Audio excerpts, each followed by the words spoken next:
Isaiah chapter 9, we're actually going to be getting a little bit into chapter 10 because the section of chapter 9 we're looking at covers four specific, explanations of why God is beginning his judgment against the northern kingdom.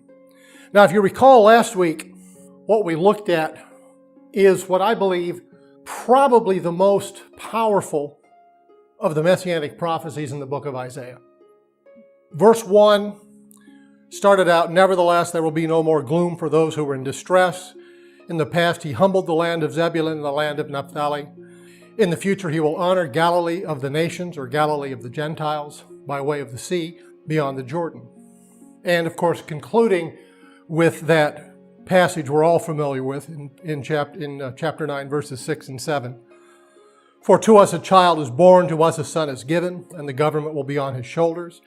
And he will be called Wonderful Counselor, Mighty God, Everlasting Father, Prince of Peace." Then it goes on, verse 7, "Of the greatness of his government and peace there will be no end. He will reign on David's throne and over David's kingdom, establishing and upholding it with justice and righteousness from that time on and forever." So the passage that we looked at last week, beginning this, for preceding this series of judgments, gives us the coming of the Messiah. It gives us that the Messiah will begin his ministry when he comes in the northern areas, Zebulun and Naphtali, which of course were the areas where Nazareth and Capernaum were located.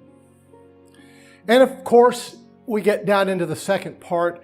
We see the promise of the restoration of David's throne, the reestablishment of the kingdom of Israel, and ultimately the establishment of the Messiah's kingdom, which will last forever. And Alan made a very powerful statement, very profound statement last week, that righteousness must come before the kingdom can be established. And it's very relevant as we look at these messianic prophecies. Righteousness must be established before the kingdom can be established. I believe as we look at the biblical record, we see quite clearly that the northern kingdom of Israel, the southern kingdom of Judah, were ultimately judged because of the rampant idolatry in or among the children of Israel. And this, of course, led to the destruction of Jerusalem, the razing of the temple by Nebuchadnezzar of Babylon. And I also believe that after Jerusalem was rebuilt, the temple was rebuilt, that the judgment that came against the Jewish people in AD 70 at the hands of the Roman general Titus, this was because not so much idolatry, but the fact that they had elevated the law almost to that point of being an idol. They had reached a point where they were actually worshiping the law rather than worshiping God. And I think that's why judgment fell that second time. And then we come forward to today, and I fear that we're seeing the church reach that same point where the Jewish people were in the first century, where we are beginning to replace the church as the people of God with the church as the building of God. So in these prophecies, the Messiah is promised. The restoration of David's throne was promised. The restoration of David's kingdom, the reestablishment of the kingdom of Israel, promised. And the children of Israel that were taken to Babylon were even given a timeline we talked about last week in Daniel chapter 9. 77s are decreed for your people, your holy city, to finish transgression, to put an end to sin, to atone for wickedness, to bring an everlasting righteousness, to seal up vision and prophecy, and to anoint the most holy. Again, righteousness must be established before the kingdom can be established. If you look at that 24th verse in Daniel's 9th chapter, 77, that's a period of 7 years times 70, 490 years. It says this 490 years is decreed for your people, the Jewish people, and the holy city, which is Jerusalem, to finish transgression, to put an end to sin, to atone for wickedness, to bring in everlasting righteousness. In other words, to establish righteousness. And then to seal up vision and prophecy, because once righteousness is established and the kingdom has begun, vision and prophecy will no longer be needed. And then to anoint the most holy place, so the Messiah can then assume David's throne and establish or reestablish David's kingdom. And then, of course, it goes down and talks about this period of 490 years. And it separates out 483 of these years. And basically, verse 26 of Daniel chapter 9 says, after the 62 sevens, in other words, after 483 years, the anointed one will be put to death and will have nothing. The people of the ruler who will come will destroy the city and the sanctuary. That would be the Romans who destroyed the city and the sanctuary in AD 70. And it says the end will come like a flood. War will continue until the end, and desolations have been decreed. So the prophetic clock started ticking when Cyrus the Great issued the decree to rebuild Jerusalem, ultimately to rebuild the temple. And when Jesus was born, approximately 450 of those 490 years had elapsed. When Jesus was crucified and rose from the grave, about 483 years have now passed. So at that 483-year mark, the Messiah was put to death, was cut off from his people, and had nothing, because Israel, looking at Jesus of Nazareth, rejected Jesus of Nazareth as their Messiah. There was great anticipation. They saw this as a continuous thing. A child would be born. A child would be born, would minister in these northern territories, Zebulun and Naphtali. And he would reestablish David's throne. He would reestablish the kingdom of Israel. He would rebuild David's kingdom. And Rome would be overthrown. The last days talked about prophetically would begin, and everything would be wonderful, and the Jewish people would once again rule the world, except that didn't happen.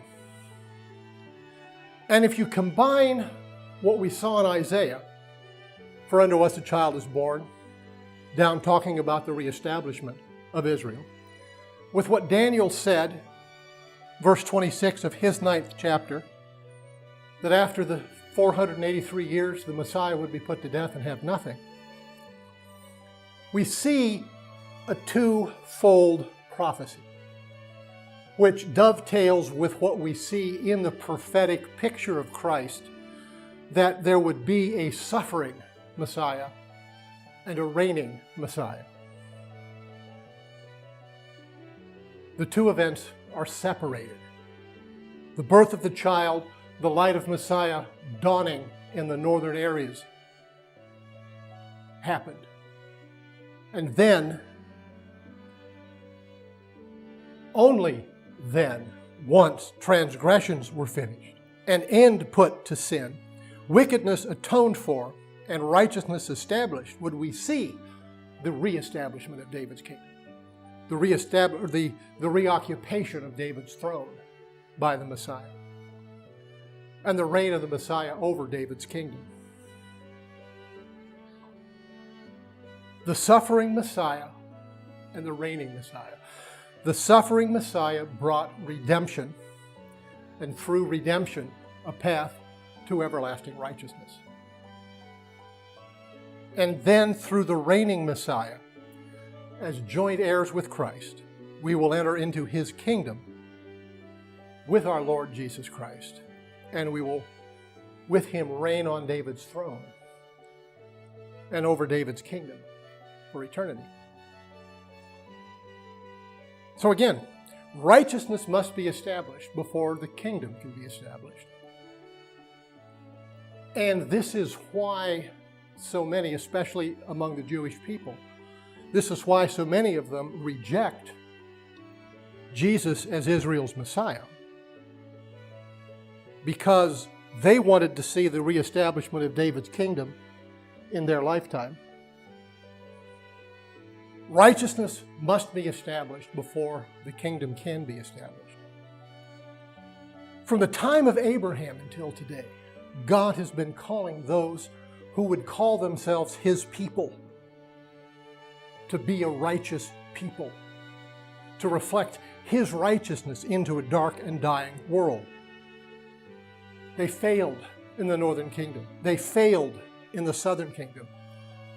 They failed in the time of the patriarchs. They failed in the time of Moses and Joshua, the judges, the time of Samuel, David. They failed after the division of the kingdoms in the north, Israel or Ephraim; in the south, the southern kingdom. They failed in the first century to recognize their Messiah. And I fear that we as His church, not necessarily us here, but if you take the church, Christendom overall, I fear that we as His church are failing to live up to that standard of righteousness today. But for the sake of the remnant, I believe God's judgment against the northern kingdom would have fallen sooner. And for the sake of the remnant, I believe God held His judgment of the southern kingdom off. And I believe for the sake of the remnant, God held off judging Israel in that period after the resurrection of our Lord. Because from 33 to AD 70, when Titus sacked Jerusalem, razed the temple, about 40 years. He gave them essentially a generation to recognize their Messiah, and they still rejected their Messiah. I think God held even that judgment off for His remnant among the children of Israel because of the remnant, because there were still Jewish people, children of Israel, recognizing their Messiah, but just not in large numbers. And I suspect that for the sake of the remnant of His children in the church today, He is holding off His judgment of His church. But I believe that judgment is coming. And I believe that it will not be fun. I believe it will not be pretty when that happens. I think we're seeing a little of that in the number of ministries we're seeing running into trouble today. And I think we're only scratching the surface. As we continue into Isaiah chapter 9, what God is doing is He's beginning a detailed explanation of the judgments that are coming against Israel. We'd be starting in verse 8. There are 4 strophes or stanzas or sections, that 3 in chapter 9, 1 in chapter 10, and they're all punctuated, they're all concluded with this one phrase, a chorus if you will. Yet for all this His anger is not turned away, His hand is still upraised. And I think in part these explanations are being given as a warning to Judah in the south. And I also believe in part we can see them as a warning for us today. Starting in verse 8 of chapter 9, the Lord has set a message against Jacob. It will fall on Israel. All the people will know it, Ephraim and the inhabitants of Samaria, who say with pride and arrogance of heart, the bricks have fallen down, but we will rebuild with dressed stone. The fig trees have been felled, but we will replace them with cedars. Ephraim, of course, a general reference to the northern kingdom. Samaria, its capital. And verse 10 there, talking about bricks have fallen down, but we'll rebuild with dressed stone. The fig trees have been uprooted, but we will replace them with cedars. Basically, the people saying, look, we've had wars before, we've suffered damage before. This time, rather than bricks, we're going to use finished masonry. We're going to build the city, rebuild the city, so that it was even more glorious than it was before. And the fig trees, or I think it's a type of sycamore that grows in the Middle East. It's not a high quality wood. They're going to replant these with these cedars from Lebanon, which had been placed in the temple. These very tall, straight, beautiful trees that probably wouldn't grow in the northern kingdom. But in their arrogance, they're saying, "Do your worst, God. We're just going to rebuild like we always did." But God says differently. Verse 11, he continues, "But the Lord has strengthened Rezin's foes against them and has spurred their enemies on. Arameans from the east and Philistines from the west have devoured Israel with open mouth. Yet for all this, his anger is not turned away. His hand is still upraised." Of course, Rezin was the king of Aram in Damascus, and he was allied with Pekah, the king of the northern kingdom. And as Tiglath-Pileser comes from the east with the Assyrians, he first conquers Aram, he executes Rezin, and then moves, as we talked last week, down through Naphtali and Zebulun. And he's coming from the east. Rezin's enemy is coming from the east. That's Tiglath-Pileser and the Assyrians. And it goes on and it describes this envelopment.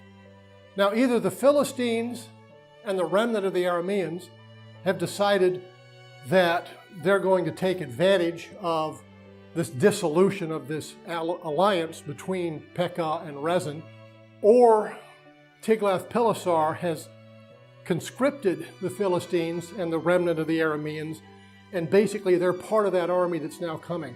Philistia, of course, was along the coast, and the Arameans, Aram, was along the Jordan River. And you see that envelopment coming. "But the people," this is verse 13, "but the people have not returned to him who struck them, nor have they sought the Lord Almighty." And this really explains what that chorus line, "Yet for all this, his anger is not turned away, his hand is still upraised." This explains what that is saying. God has disciplined Israel. He has disciplined Israel in the past with foreign invasions. You go through the book of Judges, go through the book of 1st and 2nd Samuel. When they turned away from God, he would bring in the Midianites, he would bring in the Moabites, he would bring in the Philistines, he would bring in the surrounding nations. And he would raise up at some point, when the people cried out for help, he would raise up a champion. We've talked about all of them when we went through Judges. He would raise these champions up. They would drive out the enemy and God would rescue Israel and everything would be fine until they once again did evil in the eyes of the Lord. This time he's saying, that won't happen. I'm not going to rescue you. I'm not going to raise up a champion to drive the enemy out. You haven't responded, so I'm not going to help. Verse 14, "So the Lord will cut off from Israel both head and tail, both palm branch and reed in a single day. The elders and dignitaries are the head, the prophets who teach lies are the tail. Those who guide this people mislead them, and those who are guided are led astray. Therefore the Lord will take no pleasure in the young men, nor will he pity the fatherless and the widows. For everyone is ungodly and wicked. Every mouth speaks folly. Yet for all this his anger is not turned away. His hand is still upraised." And I've talked about this before. There comes a time when a people become so corrupt, so ungodly, so unrighteous, that they have moved beyond a point of redemption. They've moved so far away from God, there's no hope of redemption. And that's what he's describing here. The leaders, the secular leaders, the religious leaders, and the rank and file have been led so far away from God that by and large there's no hope of them returning to God without some massive form of discipline or judgment. The Apostle Paul talks about this in the first chapter of Romans. It's starting in verse 18. Paul wrote, "The wrath of God is being revealed from heaven against all the godlessness and wickedness of people who suppress the truth by their wickedness. Since what may be known about God is plain to them, because God has made it plain to them. For since the creation of the world, God's invisible qualities, His eternal power and divine nature, have been clearly seen, being understood from what has been made, so that people are without excuse." In other words, God has made His presence, His existence, His being so obvious in His creation.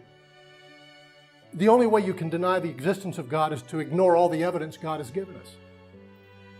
And I believe that also tells us that within every one of us, there is a spark that believes in the existence of God. This is why I've said on numerous occasions, I do not believe there's such a thing as an atheist. A person who claims to be an atheist is a person who is doing everything they can to try and ignore all the evidence God has provided. And what we're seeing here in this passage in chapter 9 of Isaiah is basically this description that people have become so godless and so corrupted and so wicked that they've moved so far away from God that God is giving them over to their wickedness. These are people who have the full heritage of the history of Israel, from the time of Abraham and the patriarchs, to the time of Moses, Joshua, and the judges, to the time of Samuel and David. They've seen all of this, and yet they're ignoring even their heritage, let alone all the evidence of God's creation around them. They're ignoring their entire history. Therefore, none will be spared. The leaders, both secular and religious, have misled the people. The people apparently have been willing dupes, if you will. They have been willingly led away. And yet they still, as they see these judgments coming, they still refuse to repent and return to God. Yet for all this, His anger is not turned away, and His hand is still upraised. Verse 18, "Surely wickedness burns like a fire. It consumes briars and thorns. It sets the forest thickets ablaze, so that it rolls upward in a column of smoke. By the wrath of the Lord Almighty, the land will be scorched, and the people will be fuel for the fire. They will not spare one another. On the right they will devour and still be hungry. On the left they will eat and not be satisfied. Each will feed on the flesh of their own offspring. Manasseh will feed on Ephraim, and Ephraim on Manasseh. Together they will turn against Judah. Yet for all this, His anger is not turned away. His hand is still upraised." I think what we're seeing here is the Lord describing the coming of Tiglath-Pileser and the Assyrians as instruments of God's judgment, coming against Israel as a wildfire would come against a field, burning the briars and thorns. In this case, the briars and thorns representing a people who have walked away from God, turned their backs on God, and have been worshiping idols. And it's all going to be burned. Nothing will be left untouched. No one will be left untouched. And this coming siege by Assyria, we get the impression that it will be so harsh. It kind of expresses the idea that people under siege may be even reduced to the point of cannibalism. If not, then we're talking about just the total spiritual bankruptcy. When it talks about on the right they will devour and still be hungry, on the left they will eat and not be satisfied, they will feed on the flesh of their own offspring. We could also see that metaphorically talking about the spiritual bankruptcy in the northern kingdom because they have left God out of their lives. And in this strife, as they turn against each other, even when Assyria comes in, rather than turning to God, they turn to attack Judah. Yet for all this, His anger is not turned away. his hand is still upraised. And then as we come into chapter 10, we see, I think, the most poignant of these explanations of God's judgment. But we also see how God holds leaders to a higher standard. Because with all the judgment that's coming against the leadership in Israel as part of his judgment against Israel, we see this in chapter 10, starting in verse 1. Woe to those who make unjust laws, to those who issue oppressive decrees, to deprive the poor of their rights and withhold justice from the oppressed of my people, making their widows their prey and robbing the fatherless. Someone needs to send that to Congress. What will you do on the day of reckoning when disaster comes from afar? To whom will you run for help? Where will you leave your riches? Nothing will remain but to cringe among the captives or fall among the slain. Yet, for all this, his anger is not turned away, his hand is still upraised. So even with all of the judgments that have been pronounced against Israel and the people of the northern kingdom, the leadership of the northern kingdom, these explanations of why the judgment is coming, God is saying here, further woe to the leaders, secular and religious, who have caused the people to turn from God. Those leaders who have made unjust laws, who have issued oppressive decrees, like taxes, but just my thought, who withhold justice. These leaders will be doubly judged. They will be left with nothing. They will only be given a choice. What it says in verse 4 of chapter 10, nothing will remain but to cringe among the captives or fall among the slain. In other words, the choice they are given will either be to cower and be led off into captivity with those who surrender. And if you've read the history in the prophecies, it talks about hooks in noses as they're led into captivity. And there are reliefs we have uncovered as we've archaeologically examined the Assyrian kingdom that shows people being led away literally with hooks in their noses. So the choice is you either cower and be led into captivity with those who surrender, or you die and you fall in the fields with the slain. And still they refused to turn to God. Yet for all this, his anger is not turned away, and his hand is still upraised. We will move into the next section of chapter 10 next week. And when we get there, beginning in verse 5, there's a curious shift in Isaiah's prophecy, because his next judgment, or the next judgment the Lord announces through Isaiah, is against Assyria because of Assyria's treatment of Israel and Judah, the northern and southern kingdoms. And it's interesting because how God has judged in the past, how God is judging now, is he's not specifically bringing hell, fire, and brimstone and raining that from heaven, but rather he's removing his hand of protection or from around his people.